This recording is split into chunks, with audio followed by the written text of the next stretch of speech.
Kurnool assembly నియోజకవర్గ వైసీపీలో ticket fight ప్రకంపనలు సృష్టిస్తోంది.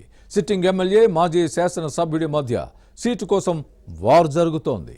ప్రస్తుత శాసనసభ్యుడిని పక్కన పెట్టే ప్లాన్లో ఫ్యాన్ పార్టీ అధిష్టానం ఉందనే చర్చ జరుగుతోంది. ఈ ఉద్దేశంతో కొత్త ఇన్ఛార్జి పేరును తెరపైకి తెచ్చిందనే టాక్ కూడా ఉంది. దీంతో సిట్టింగ్ ఎమ్మెల్యే అనుచర వర్గం రాజీనామాకు సిద్ధమైందని ప్రచారం జరుగుతోంది. ఇంతకీ ఎవరా నేతలు సీటు కోసం సిగపట్లు పట్టుకునే పరిస్థితి ఎందుకొచ్చింది? అధికార పార్టీలో వర్గ పోరుతో అధిష్టానానికి పట్టపగలే చుక్కలు కనిపిస్తున్నాయా?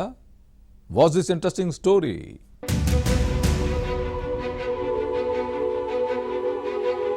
కర్నూలు అసెంబ్లీ నియోజకవర్గ వైసీపీ టికెట్పై పీట ముడే నెలకొంది. సిట్టింగ్ ఎమ్మెల్యే హఫీజ్ ఖాన్, మాజీ శాసనసభ్యుడు ఎస్వి మోహన్ రెడ్డి మధ్య సీటు కోసం ఫైట్ జరుగుతోంది. మళ్లీ తనకే అవకాశం ఇవ్వాలని హఫీజ్ ఖాన్ కోరుతున్నారు. తనకు అవకాశం ఇవ్వాలని మాజీ ఎమ్మెల్యే పట్టుబడుతున్నారు. ఇద్దరు నువ్వా నేనా అన్నట్టుగా ప్రయత్నాలు చేస్తున్నారు.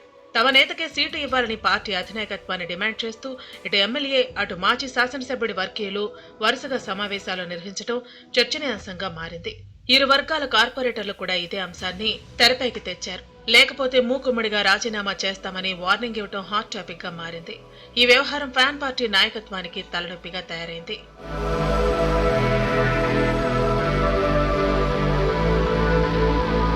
కర్నూలు నియోజకవర్గ సమన్వయకర్తగా డాక్టర్ ఇలియాస్ భాషాను వైసీపీ అధిష్టానం నిర్ణయించిందని ప్రచారం జరుగుతోంది. ముఖ్యమంత్రి జగన్ దీన్ని అధికారికంగా ప్రకటించాల్సి ఉంది.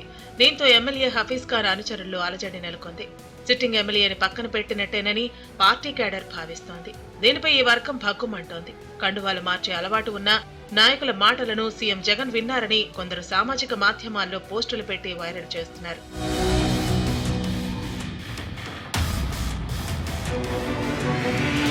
మరోవైపు ఎమ్మెల్యే హఫీజ్ ఖాన్ వర్గం హెచ్చరికలు వైసీపీ పెద్దలకు షాక్ ఇచ్చాయి. దీంతో అప్రమత్తమైన అధినాయకత్వం పార్టీ రీజనల్ కోఆర్డినేటర్ రామసుబ్బారెడ్డిని రంగంలోకి దింపింది. ఈ నేత పార్టీ నాయకులతో నిర్వహించిన భేటీలో సిట్టింగ్ ఎమ్మెల్యే వర్గం ఆందోళనకు దిగటం హాట్ టాపిక్ గా మారింది. హఫీజ్ ఖాన్ కే సీటు ఇవ్వాలంటూ ప్లకార్డులు ప్రదర్శించడంతో పార్టీలోని వర్గపోరు మరోసారి బహిర్గతమైంది. దీంతో సమావేశంలో గందరగోళం నెలకొనడంతో అర్ధాంతరంగా ముగించాల్సి వచ్చింది. ముఖ్యమంత్రి దృష్టికి తీసుకెళ్లి ఎమ్మెల్యేకు న్యాయం జరిగేలా చూస్తానని రామసుబ్బారెడ్డి హామీ ఇవ్వడంతో హఫీజ్ ఖాన్ వర్గం శాంతించింది.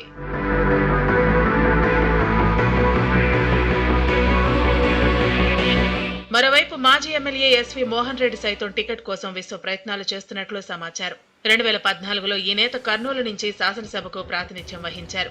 కానీ గత ఎన్నికల్లో అప్పటి రాజకీయ సమీకరణాలను దృష్టిలో పెట్టుకుని మైనార్టీలకు అవకాశం కల్పించాలనే ఉద్దేశంతో హఫీజ్ ఖాన్ కు టికెట్ ఇచ్చారు. ఇప్పుడు వైసీపీ ప్రభుత్వంపై ప్రజల్లో వ్యతిరేకత ఉందని ప్రచారం జరుగుతోంది. ఎమ్మెల్యే పరిస్థితి కూడా ఏమంత బాగోలేదని సర్వే రిపోర్ట్స్ లో తేలిందనే టాక్ ఉంది. దీంతో కర్నూలు అసెంబ్లీ నియోజకవర్గ కొత్త ఇన్ఛార్జిగా ఇలియాస్ భాషా పేరును ప్రతిపాదించారనే ప్రచారం జరుగుతోంది. మొత్తం మీద ముఖ్యమంత్రి జగన్ తీసుకున్న నిర్ణయంతో కర్నూలు వైసీపీలో కల్లోలం నెలకొంది. ఈ పరిస్థితుల్లో ముఖ్యమంత్రి జగన్ తాను తీసుకున్న నిర్ణయాన్ని వెనక్కి తీసుకుంటారా లేక కొత్త వారికి అవకాశం ఇస్తారనే సస్పెన్స్ నెలకొంది.